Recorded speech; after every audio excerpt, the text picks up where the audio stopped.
Assalamualaikum warahmatullahi wabarakatuh. Saya Raudatul Askia dengan NIM 2311024319291 Prodi S1 Manajemen.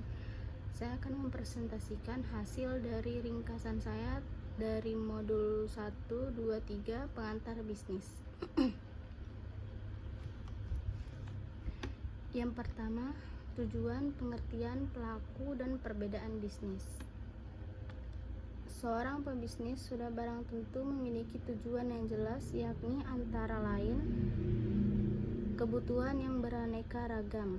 Awalnya bisnis adalah bertukar barang atau bertukar jasa karena pada masa itu belum ada uang, sehingga barter antara barang atau jasa. Sekarang pun hampir tidak berubah, yakni orang berbisnis untuk mendapatkan uang dan uang akan dibelanjakan untuk memenuhi kebutuhannya yang belum dimiliki. Kebutuhan dan keinginan. Kebutuhan pada dasarnya terbatas, yang tidak terbatas adalah keinginan. Orang berbisnis untuk memenuhi kebutuhan hidupnya. Namun setelah kebutuhan hidupnya terpenuhi, lahirlah sebuah keinginan yang harus dipenuhi. Orang yang mendapatkan keuntungan melimpah tetap harus berbisnis karena keinginan terus bertambah, seolah-olah tidak ada batasnya. Dan akhirnya bisnis terus berlangsung karena dorongan keinginan yang kuat ingin mendapatkan lebih.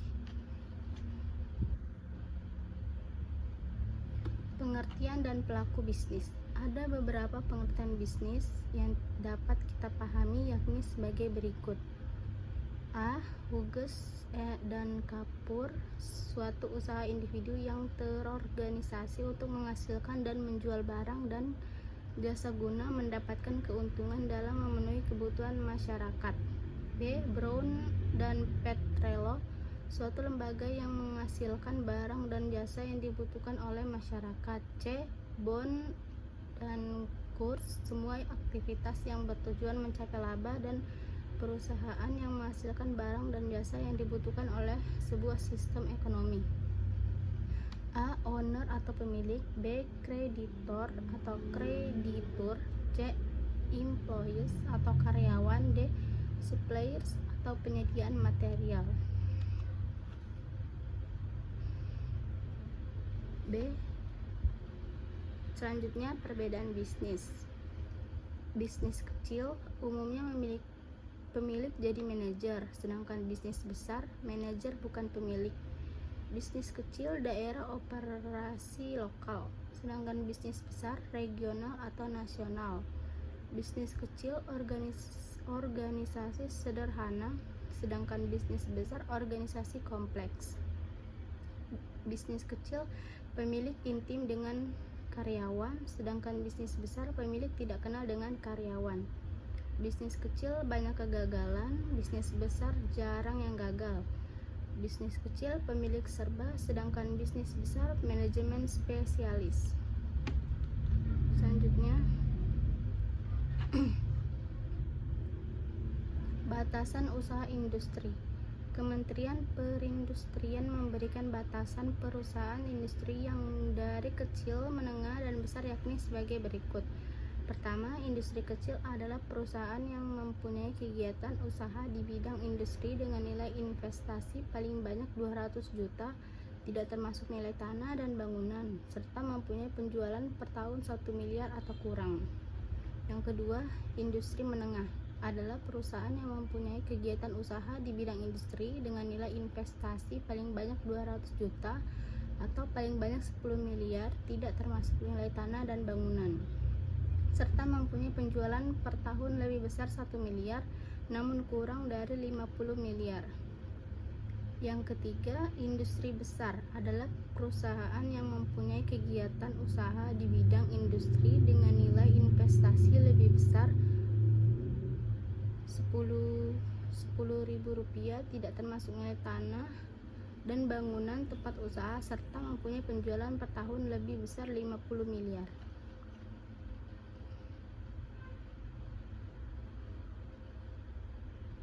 Adapun kelemahan usaha kecil adalah: yang pertama, kurang berorientasi pada masa depan, jarang. Yang kedua, inovasi jarang mengadakan kaderisasi. Yang ketiga, cepat puas, kurang tanggal teknologi, kurang paham akan regulasi, kurang paham manajemen, dan yang terakhir struktur modal tidak memadai. Selanjutnya materi 2 tentang tanggung jawab sosial perusahaan. Tanggung jawab sosial sebuah lembaga bisnis atau perusahaan harus ditancap secepat mungkin, dan etika bisnis memberikan rambu-rambu kapan harus berhenti, atau dengan kata lain mana yang boleh dan mana yang tidak boleh. Sebuah lembaga bisnis harus mampu menyelaraskan semua sumber daya yang mereka miliki untuk mencapai tujuan. Dalam tanggung jawab sosial perusahaan harus memperhatikan 5 aspek antara lain. Pertama, pelanggan, 2 pekerja, 3 pemegang saham, 4 kreditur, dan terakhir masyarakat.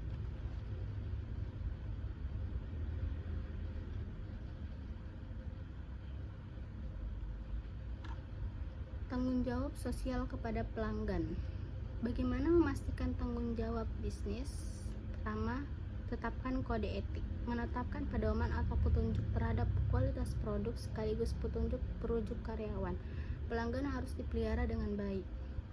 Yang kedua, monitor keluhan pelanggan. Terus dimonitor, jika ada keluhan segera lakukan perbaikan. Ketiga, memperbolehkan umpan balik pelanggan. Meminta pelanggan untuk memberikan umpan balik terhadap barang dan jasa yang mereka beli. Selanjutnya, bagaimana memastikan tanggung jawab pemerintah? Yang pertama itu peraturan keamanan produk, kehalalan produk, kadaluarsa, kandungan bahan, dan kualitas produk. Yang kedua, peraturan periklanan pemerintah melarang iklan yang menyesatkan atau memojokkan produk perusahaan lain. Ketiga, peraturan persaingan industri, pemerintah mempromosikan persaingan di seluruh industri agar tidak ada monopoli. Tanggung jawab sosial kepada pelanggan. Pertama, keamanan pekerja. Memastikan tempat kerja adalah nyaman baik tempat maupun peralatannya. Perlakuan pekerja. Memastikan tidak ada diskriminasi. Kesamaan kesempatan tidak ada sara. Bagaimana memastikan tanggung jawab bisnis, keluhan prosedur, kode etik, undang-undang ketenaga kerjaan. Tanggung jawab sosial kepada pelanggan. Jika perusahaan ada masalah keuangan dan tidak dapat memenuhi kewajiban, maka perusahaan wajib memberitahukan kepada kreditor, dan biasanya kreditor tersebut memperpanjang jatuh tempo pembayaran serta memberikan vonis dalam mengatasi masalah keuangan. A. Kewajiban keuangan, dan B. Informasikan kreditur jika mempunyai permasalahan keuangan. Tanggung jawab sosial kepada pemegang saham.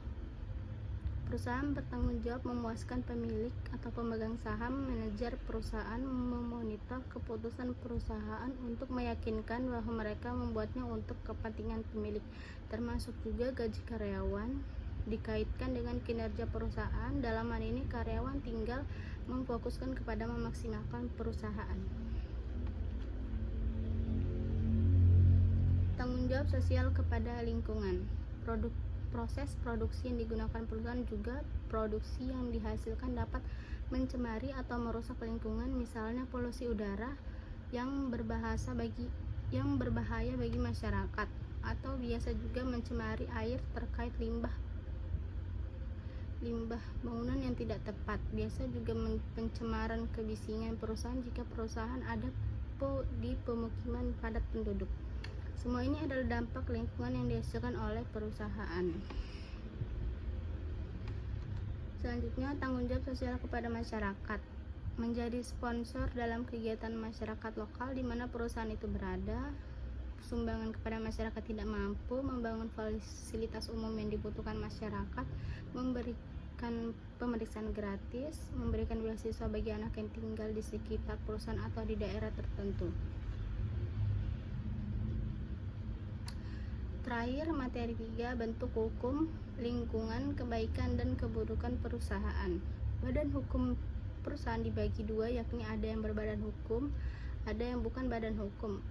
Badan usaha yang berbadan hukum adalah subjek hukumnya adalah badan usaha itu sendiri, karena ia telah menjadi badan hukum yang sudah termasuk subjek hukum di samping manusia.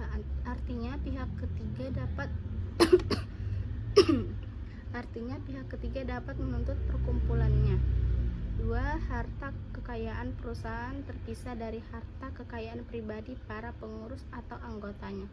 Akibatnya, kalau perusahaan pelit yang terkena sita hanyalah perusahaan saja, sedangkan harta pengurus tetap utang, hanya sebatas pada kekayaan perusahaan. Badan usaha yang termasuk badan hukum yaitu perseroan terbatas, perusahaan negara, perusahaan daerah, koperasi perjan, persero, dan yayasan. Sekian dari saya. Assalamualaikum warahmatullahi wabarakatuh.